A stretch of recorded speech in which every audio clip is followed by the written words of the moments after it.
Hello dear student, যে আমরা বলেছিলাম বায়োলজির আজকে লাস্ট ভিডিও বা বায়োলজির ক্ষেত্রে যে বলেছিলাম 150টা কোশ্চেন আমরা অনলাইন করব, তার আজকে লাস্ট 50টা ভিডিও তোমাদের সামনে প্রোভাইড আমি করব। তো তোমরা দেখবে, এগুলোকে ভালো লাগবে, এগুলো ভালো লাগবে আর কি। ডাব্লিউবিপি যে কনস্টেবল এক্সামিনেশন রয়েছে সামনে, তো সেই এক্সামিনকে সামনে রেখে এই কোশ্চেনগুলো তোমাদের ক্ষেত্রে কিন্তু বেনিফিট এগুলো।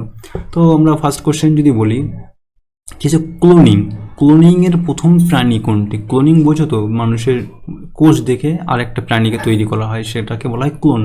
বা ক্লোনিং থেকে ডলি ভেড়া প্রথম ক্লোন দিয়ে ক্লোনিং প্রাণী আর কি। মানব জীবন প্রকল্প সম্পন্ন হয় 2003 সালে, এটা কোনো আসবে না পরীক্ষা এটা। তারপরে বায়োটেকনোলজির জনককে? বায়োটেকনোলজির জনক কার্ল এরিক হচ্ছে বায়োটেকনোলজির জনক। ডিএনএ ফিঙ্গারপ্রিন্ট আবিষ্কার করেন কে? ডিএনএ ফিঙ্গারপ্রিন্ট আবিষ্কার করেন অ্যালেক জেফ্রিজ। ডিএনএ ফিঙ্গারপ্রিন্ট আবিষ্কার করেন কে? Alec Jefferies. ভ্যাকসিন প্রযুক্তি ব্যবহার করে কে? ইমিউনিটি বৃদ্ধি করার জন্য ভ্যাকসিন প্রযুক্তি ব্যবহার করা হয় ইমিউনিটি বৃদ্ধি করার জন্য। মানবদেহের হরমোনের সংখ্যা কটি? মানবদেহের হরমোনের সংখ্যা আমাদের 60-এর বেশি হরমোন সংখ্যা থেকে থাকে। টেস্ট টিউব বেবির প্রথম টেস্ট টিউব বেবি কে ছিল? Louise Brown. তোমাদের টেস্ট টিউব বেবি ছিলেন লুইস ব্রাউন। তারপরে কোশ্চেন দেখো, তারপরে অনলাইনার প্রথম হৃৎপিণ্ড স্থাপন হয় ডাক্তার ক্রিশ্চিয়ান বার্নার্ডের। প্রথম হৃৎপিণ্ড প্রতিস্থাপন হয় আর কি ডাক্তার ক্রিশ্চিয়ান বার্নার্ডের ক্ষেত্রে। বার্নার্ড করেন আর কি, ডাক্তার ক্রিশ্চিয়ান বার্নার্ড হৃৎপিণ্ড প্রতিস্থাপন করেন। প্রথম কৃত্রিম কিডনি ব্যবহার করেন কে? 1945 সালে প্রথম কিডনি ব্যবহার করে থাকে। ডিএনএ পরীক্ষায় ব্যবহৃত হয় পিসিআর প্রযুক্তি। ডিএনএ পরীক্ষায় ব্যবহৃত হয় পিসিআর প্রযুক্তি, ডিএনএ পরীক্ষায় আমাদের ব্যবহৃত হয়ে থাকে। দেখো তারপরে পরের পেজে চলে যাই। পরের পেজে প্রথম কোশ্চেন কি বলছে? শরীরের জলীয় অংশের পরিমাণ 70% জলীয় অংশ। রক্তে শর্করা কি থাকে? গ্লুকোজ থাকে। রক্ত শর্করা গ্লুকোজ থাকে বেশি পরিমাণে। দুধে প্রোটিন থাকে ক্যাসিন। দুধে প্রোটিন ক্যাসিন নামে পরিচিত। চুল বা নখে যে প্রোটিনটি থাকে সেটি হচ্ছে ক্যারোটিন বা ক্যারোটিন বলে থাকি আর কি। দুধে চুল আর নখে যে প্রোটিনটা থাকে। হাড়ে প্রধান উপাদান কোনটি? হাড়ের প্রধান উপাদান ক্যালসিয়াম ও ফসফরাস। ক্যালসিয়াম ও ফসফরাস হাড়ের প্রধান উপাদান। দুধ থেকে দই তৈরি হয় ল্যাকটিক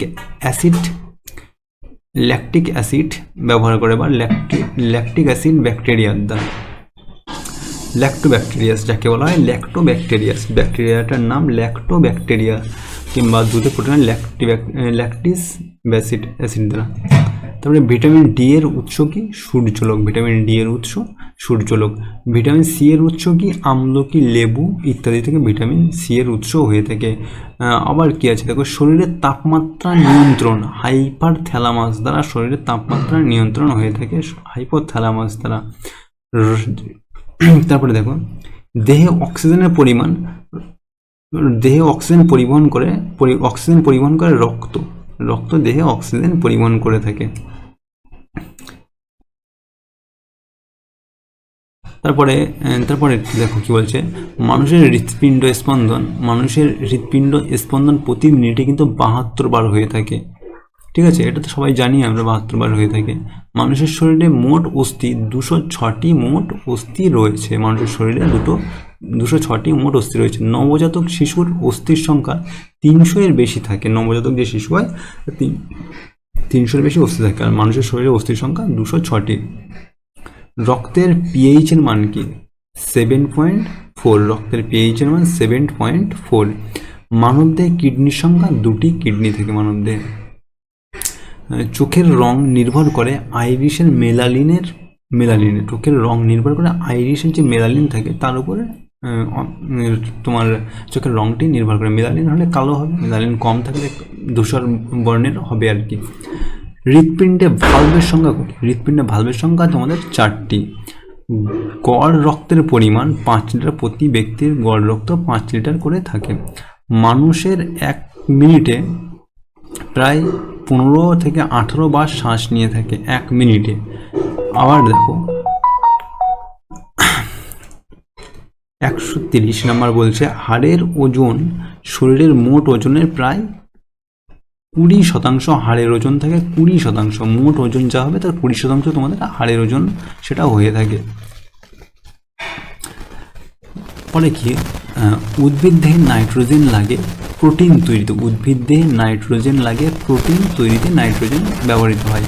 পরিবেশে কার্বন ডাই অক্সাইড শোষণ করে গাছপালা, পরিবেশে কার্বন ডাই অক্সাইড শোষণ করে গাছপালা। প্রোটিনের মূল উৎস ডাল, ডিম, দুধ। প্রোটিনের মূল উৎস ডাল, ডিম ও দুধ। উদ্ভিদে জল পরিবহন করে জাইলেম, উদ্ভিদে জল পরিবহন করে জাইলেম। উদ্ভিদে খাদ্য কি পরিবহন করে? উদ্ভিদের খাদ্য পরিবহন তোমাদের করে ফ্লোয়েম, ফ্লোয়েম তোমাদের খাদ্য পরিবহন। গাছের পাতা বাষ্প নির্গমন করে ট্রান্সপিরেশন দ্বারা, ট্রান্সপিরেশন দ্বারা গাছের বাষ্প নির্গমন করে থাকে। উদ্ভিদের বংশবৃদ্ধি বীজ বা কলমে হয়ে থাকে, উদ্ভিদের বংশবৃদ্ধি বীজ বা কলমে। সিম্পল কোশ্চেন, এসব কোশ্চেন তো কনস্টেবল এরকম কোশ্চেনই দেবে তোমাদের, ভেবো না যেরকম এরকম কোশ্চেন দেবে না, এরকমই আসবে তোমাদের। ফটোসিনথেসিসে গ্যাস উৎপন্ন হয়, অক্সিজেন গ্যাস আমাদের ফটোসিনথেসিসে উৎপন্ন হয়ে থাকে। উদ্ভিদের মূল কাজ কি? পানি ও খনিজ শোষণ করা। উদ্ভিদের মূল কাজ পানি ও খনিজ শোষণ করা, উদ্ভিদের মূল কাজ তারা মূলের কাজ, আর মূলের কাজ কি? পানি ও খনিজ লবণ শোষণ করা। সূর্যালোকের প্রয়োজন ক্লোরোফিল সক্রিয় করার জন্য, ক্লোরোফিল সক্রিয় করার জন্য সূর্যালোকের প্রয়োজন হয়। তারপরে তোমাদের খাদ্য সেখানে উৎপন্ন হবে আর কি। মানবদেহে হৃৎপিণ্ডের আকার মুঠার সম, হৃৎপিণ্ডের আকার মুঠা। এসব কোশ্চেন আসবে না, এটা এই কোশ্চেন তোমাদেরকে দেবে না এটা। মানুষের চোখের লেন্সের প্রকৃতি উত্তল লেন্সের প্রকৃতি, চোখের আকার মানুষের চোখের লেন্সের উত্তল লেন্সের প্রকৃতি। শ্বাস প্রশ্বাসের হার বেড়ে যায় অক্সিজেনের অভাবে, অক্সিজেনের অভাব হয়ে গেলে শ্বাস প্রশ্বাসের হার অনেকটা তোমাদের বেড়ে যাবে। মানুষের মস্তিষ্ক ওজন কি? ওজন 1.4 কেজি, মানুষের মস্তিষ্ক ওজন 1.4 কেজি। দেহে ইনফেকশন ঠেকায় শ্বেত রক্তকণিকা, শ্বেত রক্তকণিকায় কাজ কি? মানুষের দেহে ইনফেকশন বা রোগ জীবাণু নিয়ন্ত্রণ করা শ্বেত রক্তকণিকার কাজ। মানুষের ত্বকের কোষ পুনর্নবীকরণ হয় প্রতি 28 দিনে, মানুষের কোষ পুনর্নবীকরণ হয় প্রতি 28 দিনে আমাদের পুনর্নবীকরণ হয়। মানব রক্তে নাইট্রোজেনের প্রধান উৎস কি? প্রোটিন ভাঙন, নাইট্রোজেনের প্রধান উৎস মানবদেহে নাইট্রোজেনের প্রধান উৎস প্রোটিন ভাঙন থেকে। প্রোটিন যখন ভাঙা হবে তখন নাইট্রোজেন উৎপন্ন আমাদের হয়ে থাকে আমাদের শরীরের ভিতরে। ঘামের কাজ কি? দেহের তাপমাত্রা নিয়ন্ত্রণ করা, ঘামের কাজ দেহের তাপমাত্রা নিয়ন্ত্রণ করা। ত্বকের রং নির্ভর করে মেলানিনের অভাবে, ত্বকের রং নির্ভর করে মেলানিনের অভাবে। কোষ বিভাজন না ঘটলে বৃদ্ধি বন্ধ হয়ে যায়, কোষ বিভাজন না ঘটলে বৃদ্ধি বন্ধ হয়ে যাবে মানুষের। তো কোষ বিভাজনের কাজটা আমাদের এটাই।